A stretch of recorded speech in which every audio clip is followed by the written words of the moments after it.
Hello students, let's read the question. So the question is, at which step glycolysis reaches the break-even point?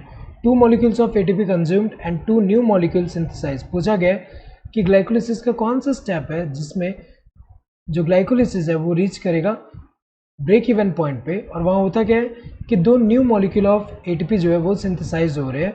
सो अगर हम देखें कि इससे पहले स्टेप से पहले अगर हम देखें जो 2 मॉलिक्यूल ऑफ एटीपी जो कंज्यूम हुआ होगा, इस वाले स्टेप में 2 new molecule of ATP synthesise हो रहा है, तो नेट एटीपी 0 हो जा रहा है. तो इस वाले पॉइंट को हम क्या बोलेंगे? ब्रेक इवन पॉइंट बोलेंगे, जहाँ पे नेट एटीपी 0 हो जा रहा है. तो अगर हम देखें तो सबसे पहले क्या होगा, जो ग्लूकोज है, ग्लूकोज जो होगा, ग्लूकोज से क्या बनेगा? ग्लूकोज 6 फॉस्फेट बनेगा. तो यहाँ पे क्या हो रहा है? फॉस्फेट ऐड हो रहा है ग्लूकोज के 6th पोजीशन वाला जो कार्बन है उस पर, और एटीपी जो है वो यूटिलाइज हो रहा है. इसका ब्रेकडाउन होकर एडीपी प्लस पीआई बनेगा. ये फॉस्फेट कहाँ ऐड हो रहा है? इसके 6th नंबर वाला जो कार्बन है उस पर ऐड हो रहा है, तो ग्लूकोज 6 फॉस्फेट. देन आइसोमराइजेशन से क्या बनेगा? Fructose 6 phosphate.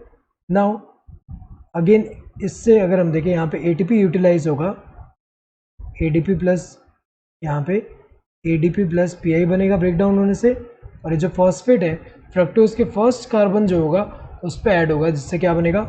फ्रक्टोज 1,6 बिसफॉस्फेट बनेगा, बिसफॉस्फेट. अब एल्डोलेस एंजाइम जो इसको ब्रेक, यहाँ पे एल्डोलेस एंजाइम से ये ब्रेक होके यहाँ पे जो है 3 कार्बन कंपाउंड वाला जो मॉलिक्यूल बनाएगा वो कौन सा होगा? एक क्या होगा यहाँ पे? ग्लिसरल्डिहाइड 3 फॉस्फेट, और दूसरा कौन सा होगा? Dihydroxy acetone phosphate. ये जो ग्लिसरल्डिहाइड 3 फॉस्फेट जो है इससे क्या बनेगा? 1,3 बिसफॉस्फो ग्लिसरेट.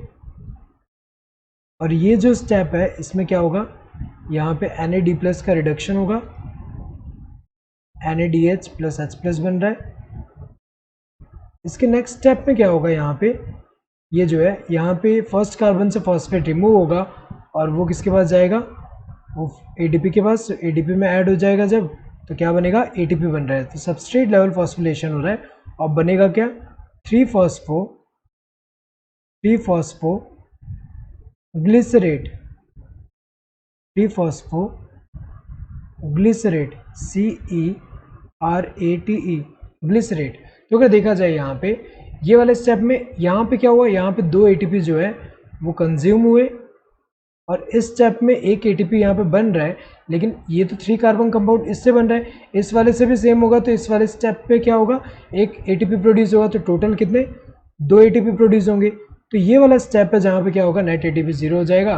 तो इसके वजह से अगर हम देखें यहाँ पे 2 एटीपी यूटिलाइज हुए और 2 एटीपी प्रोड्यूस हुए, नेट एटीपी 0. सो इसको हम बोलेंगे, ये स्टेप जो है इसको हम ब्रेक इवन पॉइंट बोलेंगे. सो ऑप्शन अगर हम देखें, splitting of fructose 1,6 bisphosphate into 2 ट्रायोजेस, तो ये तो गलत है, क्योंकि जो फ्रक्टोज 1,6 बिसफॉस्फेट का यहाँ पे स्प्लिटिंग होके यहाँ पे जो बन रहा है 2 ट्रायोजेस, ये वाले में तो नहीं हो रहा है ऐसा.